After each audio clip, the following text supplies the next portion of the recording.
So, Duck, you had asked this question up here. Let me just read it out loud.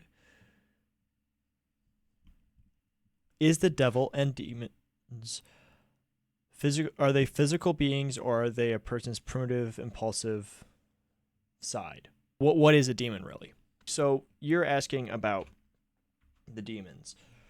The demons, as stated in 2 Peter 2, verse 4, for if God didn't spare the angels who sinned, but threw them down into Tartarus, and delivered them to be kept in chains of darkness until judgment, and if he didn't spare the ancient world, but protected Noah, a preacher of righteousness, and 7 others, when he brought a flood on the world of the godly, never mind. That verse isn't important. It's the verse 4 that angels were cast out of heaven into Tartarus. Now this is what's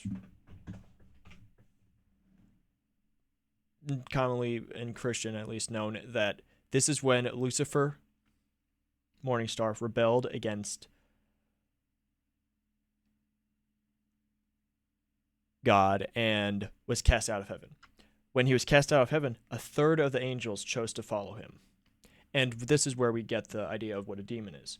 The demons are fallen angels. They are corrupted visage of what they once were. Their holy eminence no longer there because they have been rejected by God because they chose to follow Lucifer, Satan, if you don't know. And from that, they have now influence on this earthly plane that Satan has been given dominion over. So the idea that are they physical or are they the impulses and the emotions of humans, it's stated and made apparent, if not obviously stated, that demons have a form. I can't say for certain if they can manifest that physical form on this plane or if it's just a spiritual form. I would assume that they do have a physical form, but we just cannot see them. And the way that they impact this world, though, is through those impulses, which natively humans have those. Humans are natively evil and sinful because we are in a fallen world.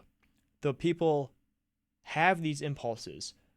Only through Christ can we break free of that and have eternal life through Jesus Christ. He is the way, the truth, and the life. All who follow me will have eternal paradise, that sort of thing. And the angels that were fallen, that have become demons, can impact us on our daily walks with Christ and in life to cause us to fall or to be accursed. That's not to say that everyone walking around has a little demon on their shoulder, because we are inherently evil beings. We do not necessarily need that push. We do not need that catalyst to make us sin.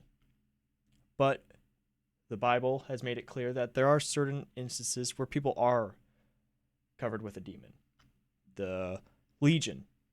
I can't remember the verse exactly, but in Luke, we are introduced, and this is the only reference in the Bible to Mary Magdalene being sick. Luke 8, verse 2, and also some women who had been healed of evil spirits and sicknesses. Mary, called Magdalene, 7 demons had come out of her.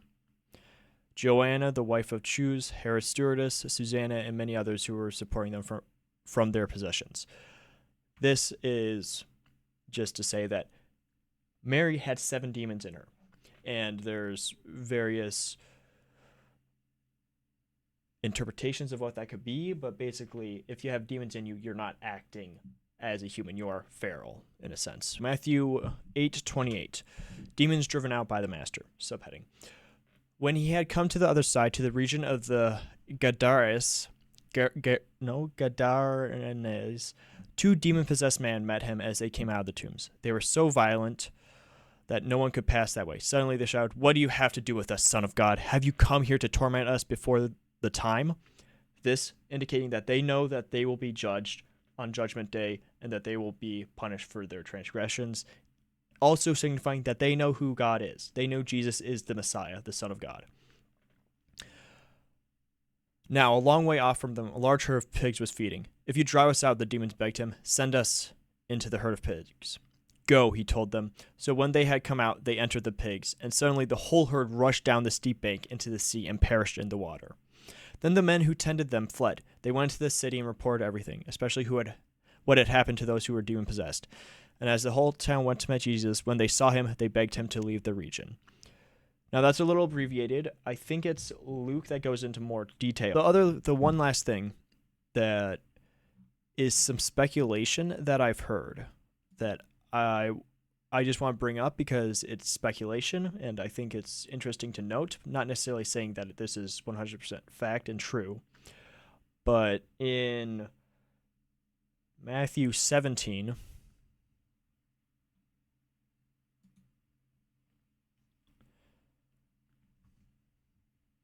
the power of faith over a demon.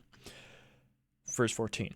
When they reached the crowd, a man approached and knelt down before him. "Lord," he said, "have mercy on my son, because he has seizures and suffers severely. He often falls into the fire and often into the water. I brought him to your disciples, but they couldn't heal him." Jesus replied, "You unbelieving and rebellious generation, how long will I be with you? How long must I put up with you? Bring him here to me." Then Jesus rebuked the demon, and it came out of him, and from that moment the boy was healed. Then the disciples approached Jesus privately and said, "Why couldn't we drive it out?" "Because of your little faith," he told them. "For I assure you, if you have faith the size of a mustard seed, you will tell this mountain, 'Move from here to there,' and it will move. Nothing will be impossible for you. However, this kind does not come out except for prayer and fasting." But kind of the theory I had heard, I don't necessarily believe it 100%. So take it with a grain of salt. If I hear anyone saying that this is fact and true, I will denounce it. But that mental illnesses and seizures, that sort of stuff, these mental ailments that we have, that people have, specifically in this example, seizures. He was having seizures and was convulsing and being thrown about into the fire, into the lake, that they are caused by demons inhabiting people. And the theory kind of goes that modern day, we don't necessarily refer to them as demons, but the whole thing of seizures and having those, like, I guess, what would be a good term for it? Come on, give me a word. A ailment or the word just left my mind. What is it called? Disability. Thank you, man. But the disability, that is what is nowadays caused by a demon. Maybe not specifically a demon possession, but it's caused by a demon, and the spirits impart into them in that sort of way. Did that answer your question,